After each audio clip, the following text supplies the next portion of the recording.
comparezco para decirles que no es posible avanzar, resolver los problemas de las familias ecuatorianas, enfrentar los profundos desafíos a los que nos somete la inseguridad y el terrorismo, con una asamblea que tiene como proyecto político la desestabilización del gobierno, de la democracia y del Estado. Desde el inicio de mi gestión, en 4 ocasiones, un sector de la política nacional ha intentado deponer al gobierno democráticamente elegido. En junio del 2022, cuando recién el país empezaba a salir del encierro que provocó la pandemia por el COVID-19, sectores violentos paralizaron el Ecuador durante 18 días. Esta paralización fue el pretexto para que la oposición en la Asamblea Nacional intentara la destitución del presidente de la República bajo el argumento de conmoción interna. La protesta violenta y la Asamblea se juntaron para poner en jaque la democracia ecuatoriana. Millones de dólares en pérdidas para la economía y una grave herida a la institucionalidad. Como no les alcanzaron los votos para destituirme, procuraron que el Consejo Nacional Electoral les entregara los formularios para recoger firmas, porque al entender de estos sectores políticos, yo no había cumplido con mi plan de gobierno con el que gané las elecciones presidenciales. Resulta inaceptable que se pretenda que un gobierno cumpla con su agenda de desarrollo planificada para 4 años en apenas 12 meses. Este proyecto desestabilizador subió de nivel con el bloqueo de las iniciativas legislativas presentadas por el Ejecutivo. Las propuestas para impulsar el desarrollo de oportunidades, para atraer inversión internacional y para garantizar la educación superior de miles de jóvenes ecuatorianos, están archivadas. Otros proyectos, como la Ley de Recursos Hídricos, han sido relegados de la agenda legislativa. En cambio, propuestas que dieron trámite, como la Ley de Uso Progresivo de la Fuerza, tienen absurdos, como la norma que obliga al policía a esperar que le disparen primero en lugar de repeler de forma inmediata una amenaza que pudiera salvar la vida de un ciudadano o la suya propia. Todos los esfuerzos del Poder Legislativo están enfocados en desestabilizar al gobierno con un juicio político infundado. Ahora mismo promueven un supuesto delito de peculado por omisión que no existe en nuestra legislación, con el que quieren asegurar que soy responsable político por no haber actuado frente a un presunto caso de corrupción en la empresa petrolera Flopec. Se trata de un contrato del 2018, 3 años antes de que yo asumiera la presidencia.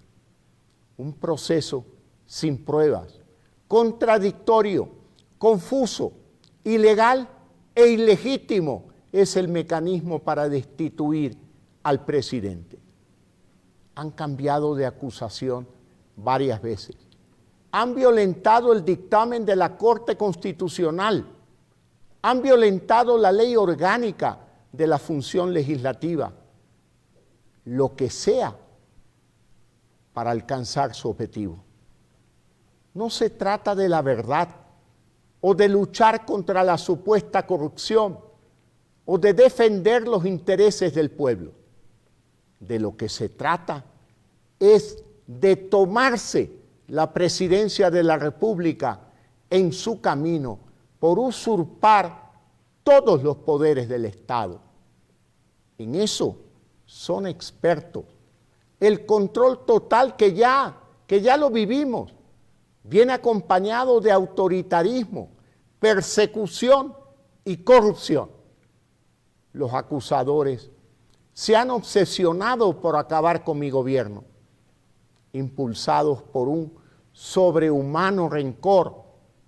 Sin embargo, han sido incapaces de encontrar prueba alguna en mi contra, porque no hay nada que encontrar, absolutamente nada. Yo admito errores en mi gestión, pero soy un demócrata y he procurado que las soluciones sean siempre constitucionales y legales. Me he esforzado para que el diálogo político sea la herramienta que garantice gobernabilidad y estabilidad, que permitan a cada poder del Estado cumplir con sus atribuciones y responsabilidades. Pero el ataque a la gestión de este gobierno no tiene límites. Los ministros del Interior, Defensa, Salud, Inclusión Social, entre otros, han recibido más de 1.300 pedidos de información y han sido llamados a comparecer en más de 300 ocasiones en 2 años de gobierno. Hay ministros que han tenido en un solo día hasta 5 comparecencias. Han activado 14 juicios políticos para generar inestabilidad en el gabinete y entorpecer el trabajo del gobierno. Es inaceptable que gran parte del tiempo de los ministros y sus equipos esté dedicado a resistir el acoso político de la Asamblea Nacional, en lugar de gestionar la solución de los problemas de las familias ecuatorianas. Esto no es fiscalización, es una constante obstrucción que ha generado una grave crisis política y conmoción interna que se refleja en la casi nula confianza de la sociedad ecuatoriana en la Asamblea Nacional. Para dar una salida constitucional al Ecuador, he decidido aplicar el artículo 148 de la Constitución de la República, que me otorga la facultad de disolver la Asamblea Nacional por grave crisis política y conmoción interna, para lo cual he firmado el decreto ejecutivo número 741.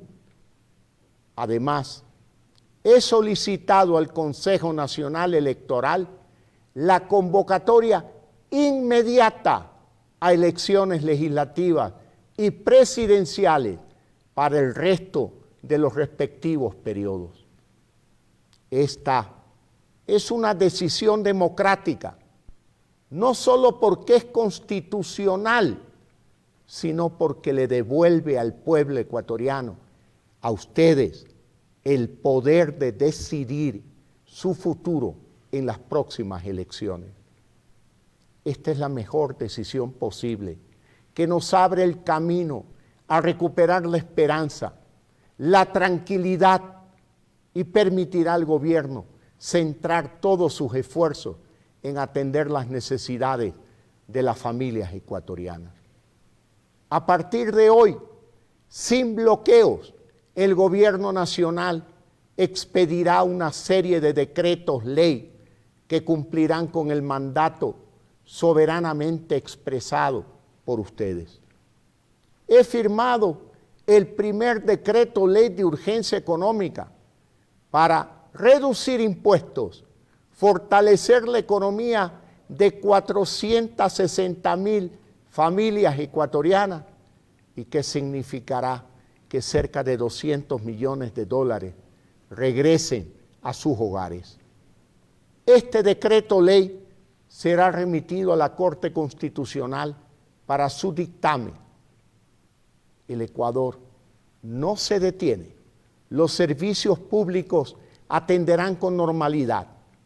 Las Fuerzas Armadas y la Policía Nacional continúan garantizando seguridad con su labor diaria de enfrentar a la delincuencia y al terrorismo.